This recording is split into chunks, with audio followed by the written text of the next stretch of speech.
One Wellness Week Live. What's up, everybody? I'm Anthony, the DJ from Jersey. That's our resident PhD, Magnus, in California. Today, Hey, guys. why can't you lose weight? Why can't you lose weight? Listen, we're not giving any medical advice. Always check with healthcare professionals. We're just two friends talking. However, okay, Magnus, people, you always hear this, especially in America, right? I can't lose weight. I can't lose weight. I can't. And you hear some of these people, they act like, the way they talk, you think like they've removed every stop sign and they're just really going full blast, which they're probably not, but simple things that people are not doing and they, I think, take for granted or don't realize. So let's do a top five. Yeah. Okay, so number one for me, I feel whether you're trying to lose weight, gain weight, whatever, do anything in life, be rich, do whatever.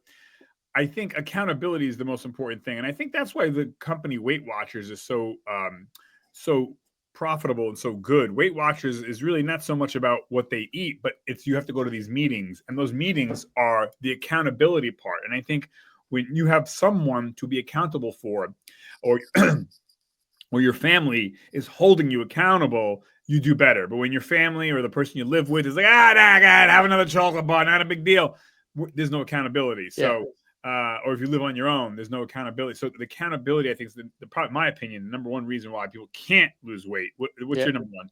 So mine is that people go on a diet when they're not ready to go on a diet. So right.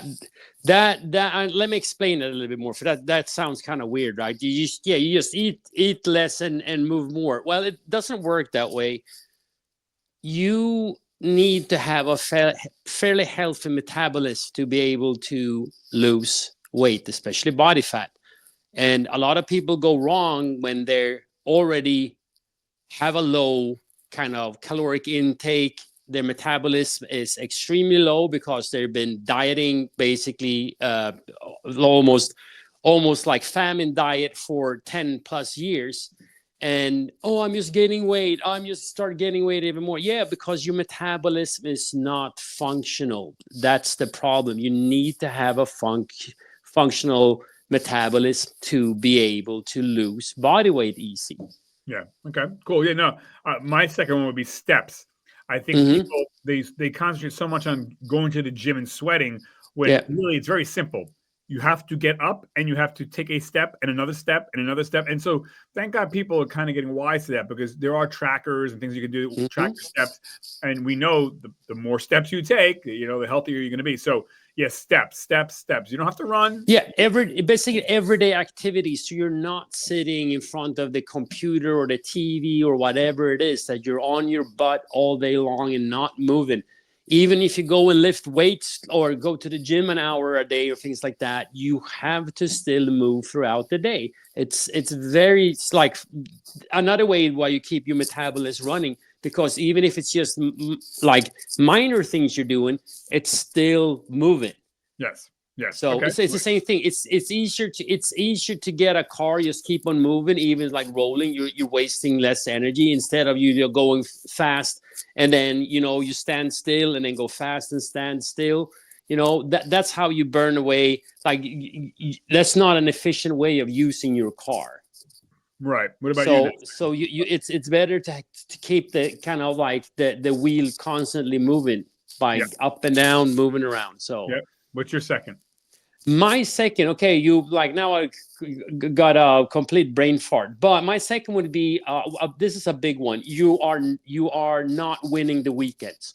So what I mean with that is that people work extremely hard during the weeks, and then but I'm just gonna have a little bit of a cheat meal, or I'm gonna relax a little bit. I've stopped counting calories and things like that, and all of a sudden, all the hard work that they've done from Monday to Friday is completely gone by Saturday, because you start eating, excuse my language, like an asshole. All right. Yeah, no, I agree. I think drink too. What people underestimate the power of the caloric intake from drinking. So people may say complete waste. Right. People say I work out or I eat right or I got gastric bypass, but then they're forgetting you're drinking soda, you're drinking iced tea, you're drinking alcohol. Soda. I don't You're drink drinking soda. alcohol and you're Right. drinking coffee drinks from the Right. famous coffee shops with so much sugar and fat in them that Right. you're like you get like 2,000 calories in from a cup of coffee. Right. Well, people will say, "Oh, I don't drink soda." Meanwhile, exactly, they drink an iced tea, lemonade, or God forbid, worse, diet soda. Where you might as well drink rat poison. But alcohol, another killer, right? And people, by the way, that's tricky too, because you have people say, "Well, red wine is good for you." Actually, it's not, but okay. But red wine's got a ton of calories. So, anyways, what's another one for you? So that would be under eating protein, and that's also another big one, because you like. I think that the recommendation for an adult is 50 grams of protein in a day, which is way too little if you're trying to be healthy, and especially when you're trying to lose body fat.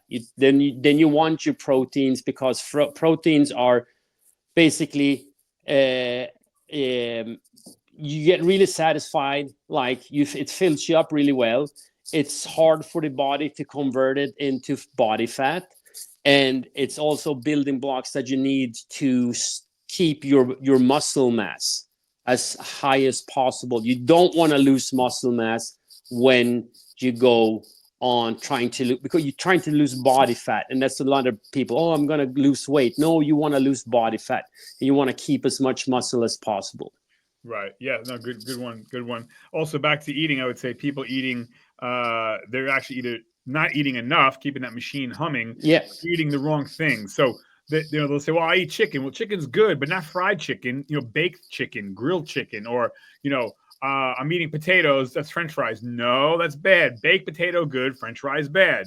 So it's what you eat, how much you eat. You don't have an understanding. You do not have an understanding on like the basic concept when it comes to nutrition and food.